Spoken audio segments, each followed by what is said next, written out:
Hi, I'm Grant Stevens. And I'm Chris Bernier. And we're the two investment guys. This week, Chris and I want to return to talking about the markets. First, we'll just have a quick look around the globe on year-to-date indice returns. We got Toronto down about 7% so far this year. The Dow's actually up 4%, and the S&P is flat on the year. And when we turn to Europe, as you might expect, where the difficulties are, we've got London down about 6%, France is down 17%, Germany is down 13%, and when we flip over to the Asian markets, major markets there are both down about 15%, that being Tokyo and Hong Kong.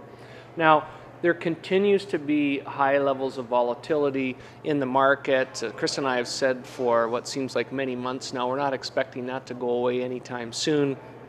The latest story is another country, one we've touched on before, and that's Italy. There are some metrics that we wanted to look at in terms of their debt structure, and then just sort of bring that into picture for you, and then talk a little bit about some of the economic updates. So Chris, why don't we start with the Italy story? Sure. When we take a look at Italy, the trends that we've seen there over the last several months are very similar to what we saw in the early stages of the Greek situation. But it's a much different story when we look at the Italian government debt versus the situation in Greece.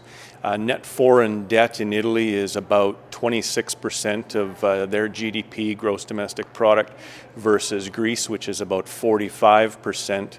And the majority of government debt in Italy is held domestically, which is far different from Greece, where the majority of their debt is held by French and German banks and government entities. So it's a far different situation. And we look at the maturities of that government debt, we're looking at sort of an average duration of about 7 years. So not a lot of immediate concern. They've got a bit of time to get things sorted out.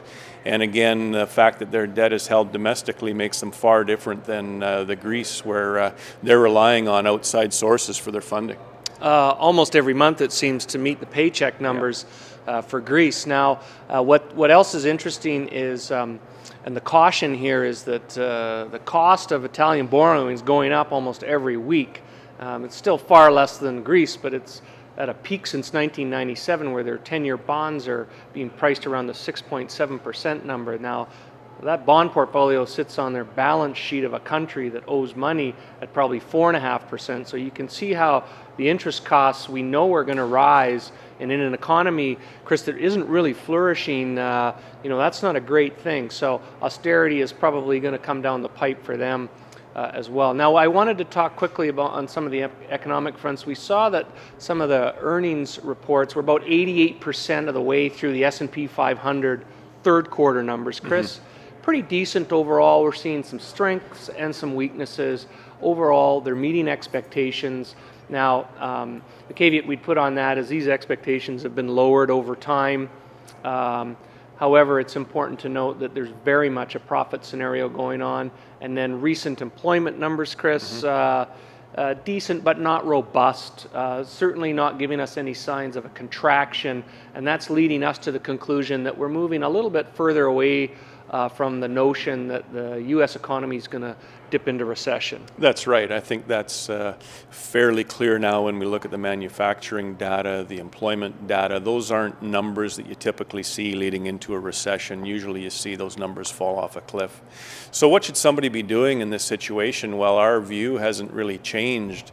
We still think that yield or income that you're deriving inside your portfolio is going to continue to play a key role in your overall returns going forward, and trying to look for safe yield. Look at those sectors that are considered defensive: pipelines, utilities, telecommunications companies that have continued to deliver pretty good dividend returns and provide you with an opportunity for growth over time, so that no matter what happens in the global economy, in Europe, that you're still going to be earning an income, and you still have some opportunity for growth over time. I want to thank you again for your questions and comments. Please keep them coming. You can contact Grant and I at twoinvestmentguys.com. Join us next time when we're going to turn back to the markets and bring you up to date on some of the dynamics that we see there. So until then, I'm Grant. And I'm Chris. And we're the two investment guys.